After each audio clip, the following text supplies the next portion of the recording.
انشاءاللہ آپ دوسرا بھی سوال. پہلا جو ہے نا کہ شرک والی تو بات کوئی نہیں, ہاتھ باندھ کر پڑے یا چھوڑ کر پڑے. شرک جو کہتا ہے وہ شرک کی تاریخ سے غافل ہے. شرک کی تو بات ہو گئی کہ اگر کسی کو مشکل کشا حاضر و سمجھ کے مدیں وغیرہ مانگتا وہ غلط کام ہے. صلاۃ و سلام تو حضور کی شان میں ہم نذرانہ عقیدت پیش کرتے ہیں کہ اللہ کے رسول سلام ہے آمنہ کے لال ہے محبوب سبحانی, سلام ہے فخر موجودات فخر نوع انسانی. یہ پیار کی بات نہیں. قائد اعظم کے حق میں لوگ سلام لکھتے, اقبال کے لکھتے اخباروں میں جب ان کا دن آتا تو رسول اللہ تو بہت عظیم ہے, اللہ نے سلام بھیجا, سلام کریں. میں تو اب مدینہ شریف گیا تو میں آپ کو بھی کہتا ہوں کہ میں اس وقت یہ سلام کہتا تھا, سب کو میں کہتا ہوں کہ آپ ایک ایک کا بوجھ اٹھاتے ہیں, کسی کا نام آپ یہ کہیں السلام علیکہ یا رسول اللہ منی و والدیہ و اہلی و بلدی و جمیع اہل بلدی حرہم و بیدہم و ابیضہم و سود. اے اللہ میں اے رسول میں اپنی طرف سے بھی آپ کو سلام کہہ رہا ہوں, اپنے والدین کی طرف سے کہہ رہا ہوں, اپنے گھر والوں کی طرف سے کہہ رہا ہوں, اپنے بچوں کی طرف سے کہہ رہا ہوں, اپنے علاقے کے سارے لوگوں کی طرف سے کہہ رہا ہوں. وہ سفید ہیں یا کالے ہیں, آزاد ہیں یا غلام ہیں, ان سب کا سلام آپ تک پہنچا رہا ہوں. اور یقین جانے حضور صلی اللہ علیہ وسلم تک سلام پہنچتا اور حضور السلام کا جواب دیتے ہیں. اب جس اللہ کے بندے نے یہ بات کہی حضور علیہ السلام کو مخاطب کر کے کہ اللہ کے رسول بے شک میرے ہر سلام پر آپ نہ تکلیف کریں, بہر سلام مکن رنجا جواب عالم, اپنے پیارے ہونٹوں کو آپ ہر بار بے شک نہ تکلیف دیں کہ یک کے صد سلام ہے مرا یک جواب اصبو, میرے سینکڑوں سلاموں کا ایک جواب بھی اگر زندگی مل گیا میرے لیے وہی کافی.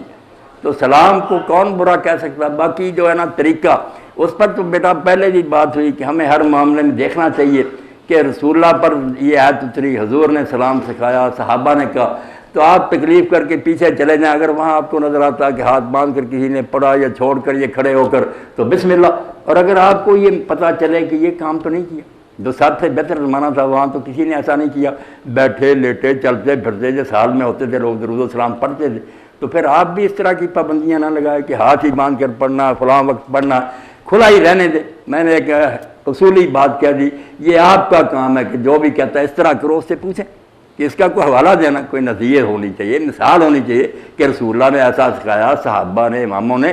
سادہ سی بات, اگر ملے کسی کی نہ سنیں اس پر جمے, اور اگر نہ ملے تو پھر آپ اللہ کے رسول اور صحابہ سے زیادہ عقل مند نہ بننے کی کوشش کریں, سنت کی پیروی کریں, بہتر راستہ خیر الحدی حدی محمد. دنیا میں کوئی طریقہ وہ بہتر نہیں ہو سکتا جو رسول اللہ کا طریقہ. لوگ سلام پڑھتے تھے, درود پڑھتے تھے, مگر آپ کو کہیں نظر نہیں آئے گا کہ وہ ہاتھ باندھتے تھے یا چھوڑتے تھے, کھڑے ہوتے تھے, کوئی ایسی بات نہیں. اور ایک سلام میں اور کہہ دوں, چونکہ ابھی تازہ نا میرے دل میں کچھ ایسی باتیں, یہ آپ رکھ لیں اور روزانہ کہیں اللہم صلی علی محمد و آل محمد وبلغ روح نبیک محمد صلی اللہ علیہ وسلم فی ساعتی ھذا و فی کل ساعۃ تحیۃ منی سلام. یہ ترجمہ سن لیں کہ اللہ اپنے رسول پر اور ان کی آل پر رحمت نازل فرما, اور اپنے نبی پاک کی روح پاک تک اس وقت بھی اور پھر جتنی گھڑیاں میری زندگی میں, ہر گھڑی میں میری طرف سے تحیت اور سلام کا نذرانہ حضور تک پہنچا.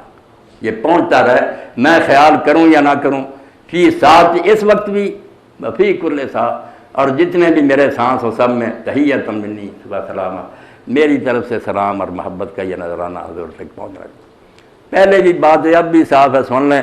ان فرقوں نے دین تباہ کر دیا, برباد کر دیا. دین میں ایک ہی محور ہے, ایک ہی مرکز ہے, اس کے گرد گھومتا اور صرف رسول اللہ کی محبت. رمز قرآن روح ایمان جان دی ہست حب رحمت للعالمین. آپ پوچھیں کہ دین کی جان کیا ہے, اسلام کا خلاصہ کیا, قرآن کا مغز کیا, تو بات اتنی نکلنی ہے کہ رحمت للعالمین سے محبت کرو. محبت خود عمل کرا لے گی. پھر جب محبت ہوگی آپ سوچیں گے حضور کدھر جا رہا, میں کدھر جا رہا. کبھی سنت کی خلاف ورزی نہیں ہوگی. بدقسمتی محبت کا نام لیتے ہیں جو اس کا تقاضا ہے کہ جب اتنی محبت ہے کیوں ہٹتے. اقبال کے 2 شعر ضرور پڑھ دوں, آج کی محفل میں یہ ساری چیزیں ہونی چاہیے. عاشقی محکم شاذ تقریر یار, اگر تو واقعی حضور کا عاشق ہے تو حضور کی پیروی میں غرق ہو جا, ڈوب جائے, ایک قدم بھی نہ اٹھا ادھر ادھر. عاشقی محکم شاذ تقریر یار تاک مندے تو شادیت شکار. اگر تو خدا کو شکار کرنا چاہتا نا کہ خدا تیرے قابو آ جائے, تو اس کی کمند یہی ہے کہ حضور کی پیروی میں غرق ہو جا، آپ کی سنت کے، یہ قرآن نہیں آیا۔ اور وہاں پھر کہتے ہیں تو نے دیکھا کامل بسطام در تقلیل فرد اجتناب خردن خربوزہ، حالانکہ یہ شرعی مسئلہ نہیں تھا۔ حضرت بایزید بسطامی رحمۃ اللہ اتنا بڑا ولی جس کے بارے میں شیخ فرید کہتے ہیں کہ ہم ولیوں میں اس کا درجہ وہی ہے جو فرشتوں میں جبریل کا ہے۔ بایزید کے سامنے خربوزہ آیا تو انہوں نے علماء سے پوچھا کہ حضور کا کوئی ذکر ملا کہ خربوزہ کس طرح کھایا؟ تربوز کا تو ملتا کہ تربوز کھایا اور اس کے ساتھ کھجور کھائی، اور بڑی حکمت کی بات ہے، وہ سرد ہے یہ گرم ہے، دو معتدل ہو جاتی، خربوزے کا کوئی؟ انہوں نے کہا نہیں، ذکر نہیں آیا، اس خربوزے کا نہیں پتا، حالانکہ کوئی دین میں یہ حرام نہیں، کوئی بند نہیں۔ تو حضرت بایزید نے خربوزہ کھانے سے انکار کر دیا۔ اقبال کہتا کامل بسطام در تقلید فرد، اور دیکھ جو بسطام کا ولی تھا اس نے حضور کی پیروی میں اجتنابت خردن خربوزہ کر، خربوزہ کھانے سے بھی انکار کر دیا کہ شاید میں کسی اور طرح کھا لوں حضور نے۔ تو یہ ہے بیٹا محبت، جس میں ڈوبیں گے نا کام تب بنے گا، ورنہ تقریریں کراؤ، لیکچر کراؤ، جو جی چاہے سب ہوا میں اڑ جائیں گے، کچھ نہیں نتیجہ نکلے گا، امت خالی ہوگی، اس میں بیکار ہوگا سارے کہ دل جو مر چکے۔ اب ڈاکٹر صاحب راستے میں کہتے ہیں ذکر الہی، اقبال بھی یہ غریب کہتا ہے نہ چھوڑ دل فغان صبح گائے، ذکر کوئی چھوٹی شاید، لوگ سب میں اللہ اللہ کر رہے تھے، اللہ اللہ ایسے ہی ہے جیسے آپ سڑکوں پر جا رہے ہیں، وہاں بورڈ لگے ہوئے ہیں کہ یہ سڑکیں کو جاتی ہے، آگے کھڈ ہے، یہاں موڑ ہے، یہ قدم قدم پر ذکر جو ہے نا آپ کو بتاتا ہے کدھر جانا، ادھر نہیں جانا۔ جو خالی اللہ اللہ اللہ کرتے رہتے سمجھتے کوئی نہیں، وہ ان کی اپنی غلطی، سمجھ کر پڑھو، سونے لگے وہاں کا ذکر ہے، جاگیں اس کا ذکر ہے، سوار ہو رہے ہیں ذکر ہے، ادھر وہ ہر جگہ آپ کو گائیڈ لائن دے رہا ہے کہ ادھر سے جانا ہے، ادھر نہیں جانا۔ تو اقبال غریب کہتا ہے نہ چھوڑ ہے دل فغان صبح گائے، اے میرے دل تہجد کے وقت اٹھ کر رونے کو نہ چھوڑنا، یہ نہ بولنا تہجد پڑھا کر اس وقت رویا کر، نہ چھوڑ ہے دل فغان صبح گائی، تاکہ اگر راحت اور آرام میں نہ سکون تو اسی میں ملنا۔